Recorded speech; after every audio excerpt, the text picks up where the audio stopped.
Let's take a look at systems of equations. We're going to start with a 3x3 system of equations.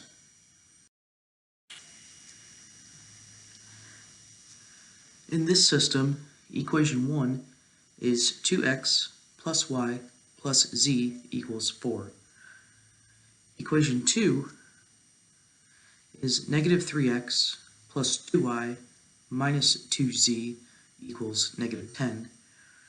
And equation 3 is x minus 2y plus 3z equals 7. Now when you're setting up these equations, you want to make sure that they are set up kind of in a similar fashion. You want all your x's together, the y's and the z's on one side of your equation, and the numbers with no letters attached on the other side. You also want, in this case, all of our x terms to be first, then our y terms, then our z terms.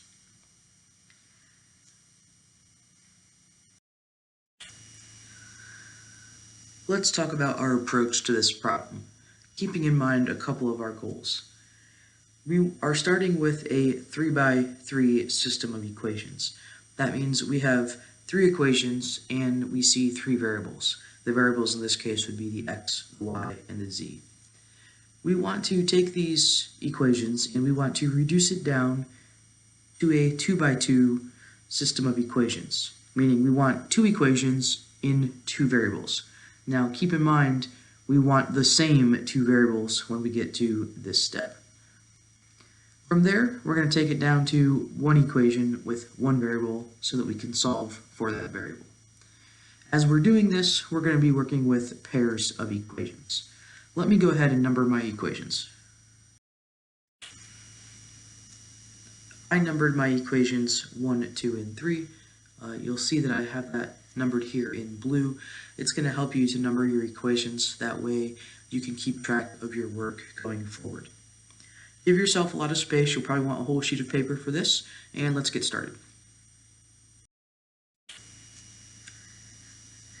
In this case, we can work with any 2 equations that we want.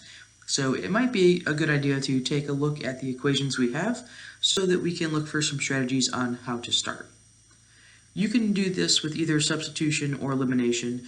Elimination is my favorite method, so I'm going to be looking to do that when I'm working with these equations. If I look at equations 2 and 3, I notice that my y terms already have the same number in front of the y, and they already have opposite signs. That's kind of an idea of what I'm looking for so that I can eliminate my y value. So I'm going to go ahead and start with equations 2 and 3.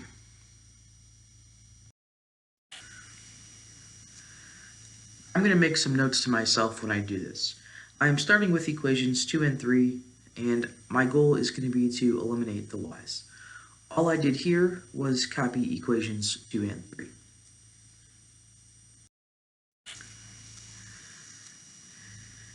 When we add these 2 equations together, our y values are going to add up to 0 or cancel out. Our x terms are going to add up to a negative 2x. The z terms will add up to a positive z. And on the other side of our equal sign, negative 10 plus 7 is a negative 3. I'm going to go ahead and call this new equation, equation 4. Notice that this equation has an x and a z in it. So we are halfway there. We have 1 equation with 2 variables. Now we need to find another pair of equations to work with, and we want the same type of thing, some equation that's going to be in x's and z's. If we look at the equations that we have left, we can choose to work with equations 1 and 2, or we can work with equations 1 and 3. Let's go ahead and pick equations 1 and 3.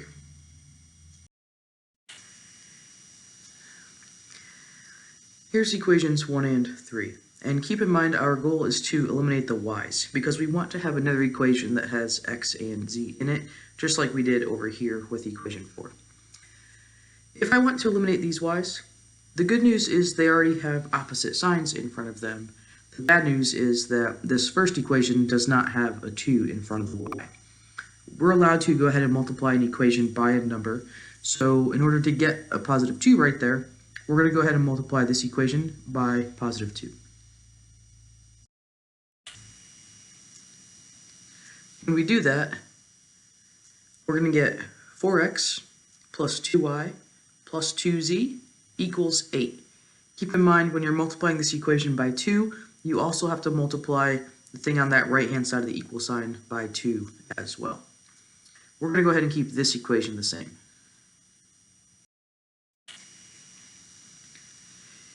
When we do that, we're going to go ahead and add these two equations together and take a look at what's going to happen to our y values. When we add them together, they're going to cancel out and add up to 0.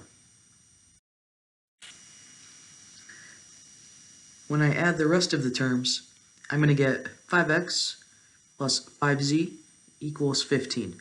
And I'm going to go ahead and call this equation 5.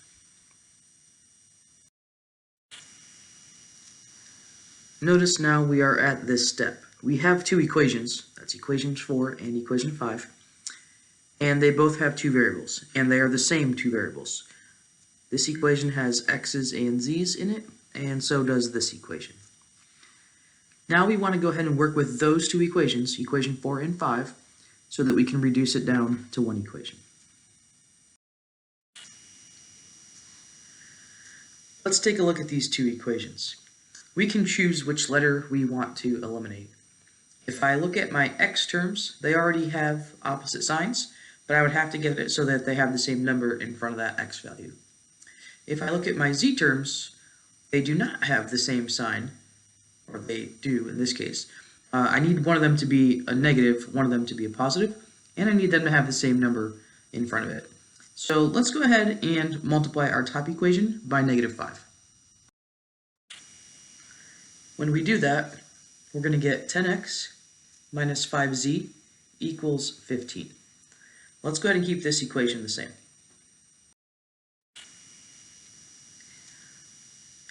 Now we can go ahead and add these two equations. When we do that, the z's are going to cancel out and disappear. We'll get 15x equals 30. Let's go ahead and divide both sides by 15, and we're going to get x equals 2.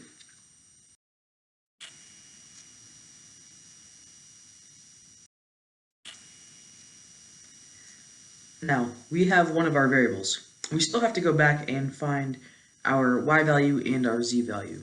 So we're going to go ahead back to either equation 4 or equation 5, your choice, and we're going to go ahead and substitute in our x value of 2 into one of these two equations so that we can solve for z. I'm going to go ahead and pick equation 5.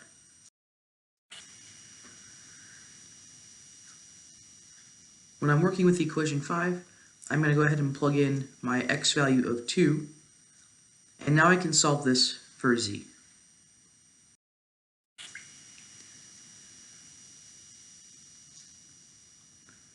When I do that, I'm going to end up with a z value of positive 1. Now I have both an x value and a z value. I still need to find my value for y. This is where you get to go back to either equations 1, 2, or 3. It's your choice. And we're going to plug in x equals 2 and z equals 1 and try to find our y value. I picked equation 1. And in equation 1, I plugged in 2 for my x value and 1 for my z value. And now I'm going to go ahead and solve for y. When I do that, I'm going to get a y value of negative 1. Now we want to go ahead and write our answer as an ordered triple. Just like if you were going to write an ordered pair with an x and a y coordinate, in this case we have 3 dimensions, so we're going to have an x, y, and a z coordinate, or what's known as an ordered triple. And our answer was 2, negative 1, 1. Make sure it goes in that order, your x value, y value, z value. Often students will ask how they could go about checking their work to make sure that their solution is correct. So let's take a look at the check for this problem. Our solution was 2, negative 1, 1. If you want to check your answer, it has to make all 3 of your equations true. So let's go ahead and start by checking our solution in equation 1.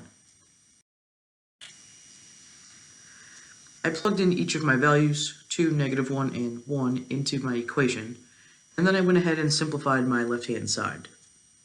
My left-hand side equals 4, which is what was on my right-hand side. So this equation checks out. Let's go check equation number 2. Here we have equation number 2 with all of our values plugged in. Let's go ahead and simplify this left-hand side. When we do that, we get a statement that says -10 equals -10. So this equation checks out. Let's go to our final equation, equation 3.